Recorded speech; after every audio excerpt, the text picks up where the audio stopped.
There's a powerful silence that comes from choosing yourself. When you stop over-explaining. When you don't reply with paragraphs. When you no longer need closure, because your peace is the closure. A girl once deleted his number. Not out of spite, but because she realized if she keeps the door even slightly open, he'll keep walking in with muddy shoes. So she locked it. And built a garden on the other side. She didn't need to tell him. Her absence spoke louder than her presence ever could. Being unavailable means you're not checking your phone every hour, or you're not pausing your life to analyze his actions. You're busy with your healing, with your passion, with becoming so whole that no man becomes your definition. It means you're not waiting for a text you're booked. You're evolving, you're investing that energy into the woman he couldn't appreciate until she left. You don't heal by staying connected to what broke you. You heal by choosing yourself so fiercely that your ex becomes irrelevant in the story of your comeback. One woman turned off her notifications for him and turned on notifications for her own goals. She stopped showing up in his life and started showing up in the gym, in her business, in her own mind. And suddenly the power shifted. Not because she punished him, but because she prioritized herself. Being unavailable is not about bitterness, it's about boundaries. It's not about pretending you don't care, it's about actually realizing you deserve more. It's the woman who walks away without slamming the door. The one who doesn't need to curse him out. She just stops showing up where she's not respected, and that absence, it haunts him more than any angry message ever could. Because the moment you make yourself fully unavailable to someone who took you for granted is the moment they start to understand the value of your presence. You become the one that got away, not because you were hard to get, but because you finally realized you were too valuable to wait around for someone to see your worth. Let his ego starve. Not with bitterness, but with brilliance, because sometimes silence is the only language a fragile ego understands. The kind of silence that doesn't scream, doesn't post, doesn't beg, it just withdraws. Gently, powerfully, unapologetically. He was used to your attention like oxygen. Every good morning text. Every "are you okay?" when he went silent. Every time you cracked open your heart just so he'd feel loved even when he didn't deserve it. You gave him the spotlight, the comfort, the emotional security. And in return, he gave you confusion, inconsistency, and crumbs. But here's the secret: when you stop feeding a man's ego, you start feeding your own soul. There was a girl who kept checking his social media, waiting for signs. She'd post stories hoping he'd watch. She'd keep showing up in his world just enough to be noticed, not enough to be loved. And one day she said, "Why am I keeping him emotionally full while I'm starving for the bare minimum?" That moment changed everything. She went cold not because she hated him, but because she loved herself more. You see, when you stop reacting to his ego games, it drives him mad. Because men like that aren't addicted to you, they're addicted to your attention. They thrive on knowing you're still there, still watching, still waiting. But the moment he opens that message and sees no reply, watches your story and sees no trace of pain, that's when he feels the hunger. His ego starts gasping for the validation it once fed on daily. Another woman, successful, confident, radiant, kept going back to a man who breadcrumbed her. Every time she pulled away, he dropped just enough affection to pull her back in. Like clockwork. But one day she didn't respond. No tears. No paragraphs, just presence in her own life. She got busy becoming the woman she'd neglected while chasing his half-love. That's when he panicked. That's when he came crawling. Because the ego, when starved, wouldn't treat on your peace. But she wasn't serving it anymore. Starving his ego means you stop answering his low-effort texts. Why? Doesn't get a reply from a queen. The first miss you doesn't melt a heart that remembers how much it cried. You stop rewarding inconsistency with your loyalty. Stop giving energy to what drains you. You stop playing therapist, caretaker, backup plan. You become so emotionally unavailable to his games that he starts to feel invisible in your world the same way he made you feel in his. It's like this. Imagine you were the spotlight, the applause, the crowd. He was just the act. But he got used to your light. And then you switched it off. Now the stage is quiet, empty. He's still performing, but no one's watching. That's what it feels like when you stop feeding his ego. He's still trying to be the main character, but you're no longer in the audience. When his ego is hungry, it will try every trick. The random hey, the accidental call. The "I've been thinking about you." But you're wiser now. Because you've learned that love isn't real if it only shows up when it's lonely. True love doesn't compete with pride. And real connection doesn't need to be fed with constant validation. There's a girl who deleted every photo, not out of spite, but out of freedom. She unfollowed, muted, detached not to hurt him, but to heal herself. She let his ego text the void. Let him wonder. Let him scroll and not find her. Because sometimes the loudest message is no message at all. His ego wanted a reaction, but your silence became the revolution. Letting his ego starve isn't about cruelty. It's about clarity. It's not a game, it's a boundary. You're no longer in the business of feeding temporary men with permanent energy. You've upgraded, you've elevated. And now, he can dine on memories because you're no longer on the menu. Change the game. Don't replay it. Because the truth is, you're not here to rewind heartbreaks, repeat patterns, or relive pain like it's your favorite sad song. You're here to rewrite the entire script. You're not the girl you were when he played you, ghosted you, or treated your love like an option. You're wiser, sharper, stronger. You don't need revenge, you need reinvention. Think about it. Every time you replay the same dynamic, you're stuck in a loop where he wins without even trying. A loop where your value is based on his attention. But once you decide to change the game, the rules no longer apply. The game he knew where you chased, over-explained, accepted less, that game is over. This new version of you, she doesn't chase, she chooses. There's a woman I know, powerful, resilient, magnetic. She used to keep falling into the same emotional cycle with a man who breadcrumbed her, texted just enough to keep her around, but never enough to commit. Every time she tried to leave, he'd reel her back in with sweet words and empty promises. But one day she stopped reacting. Not because she stopped feeling, but because she started healing. She didn't answer his "I miss you" text. She didn't meet him for closure. She changed the game. She blocked the pattern, not the person. You can't heal in the same place that hurt you. And you can't elevate your life by repeating yesterday's mistakes in prettier packaging. Some women go back, thinking maybe this time he'll change. But darling, if the game stays the same, the ending will always repeat. If he keeps treating your heart like a revolving door, it's time to shut it. Permanently. Changing the game means stepping into your worth like it's non-negotiable.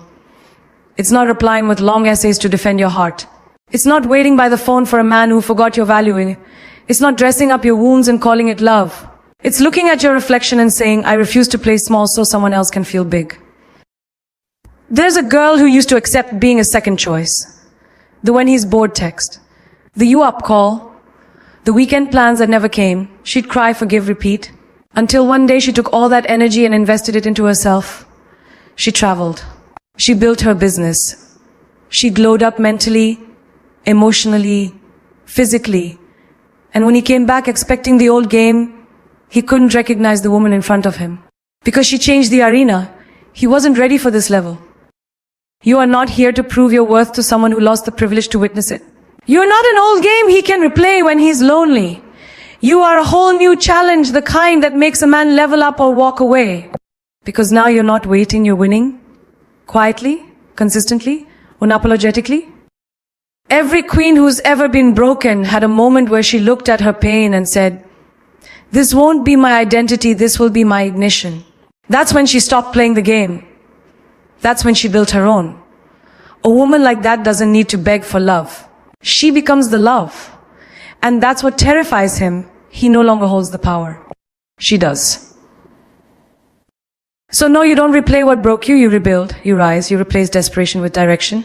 You stop being a player in his story and become the author of your own. Because when you change the game, you don't just shock him, you shock yourself with the woman you're becoming. And that woman, she doesn't chase closure. She creates empires. Forgive, but don't forget the lesson. Because forgiveness isn't saying what you did was okay. It's saying I'm no longer letting what you did control me. It's not about letting someone back in. It's about letting the pain out. It's about breathing again without bitterness, laughing again without flashbacks, walking again without dragging the weight of betrayal behind you. There's a woman who gave her heart to a man who didn't know how to hold it. He lied. He cheated. He disappeared when she needed him most. And for the longest time, she carried that betrayal like armor, refusing to trust, refusing to love, building walls so high even she forgot who she was on the other side. But one night she looked at herself in the mirror, tears in her eyes, and whispered, "I forgive you, not for you." For me, that was the night she chose freedom over resentment. She let go not because he deserved peace, but because she did. Forgiveness doesn't mean access. You can forgive someone and still block them, still walk away, still protect your peace. That's not being cold. That's being clear. You don't have to reopen a door just because you no longer want to burn down the house. Forgiveness is for your soul. The lesson, that's for your survival. There's another story. A girl who kept giving second chances not because she was weak, but because she believed people could change. Every apology, every tear, every late night call saying, "I'll do better this time," she believed them. Until one day she realized she wasn't healing, she was helping him avoid accountability. So she forgave him quietly, prayed for him silently, and then walked away completely. She learned the lesson: real change doesn't come in words, it comes in consistent action. And not everyone's ready to meet you at the level of love you offer. The lesson isn't just about the betrayal, it's about you. What did it teach you about your boundaries? Your self-worth, your patience, your strength, your power. Because sometimes God allows certain people to break you, not to destroy you, but to reveal you. There's wisdom in every wound if you're brave enough to look. A woman once said, "I don't hate him.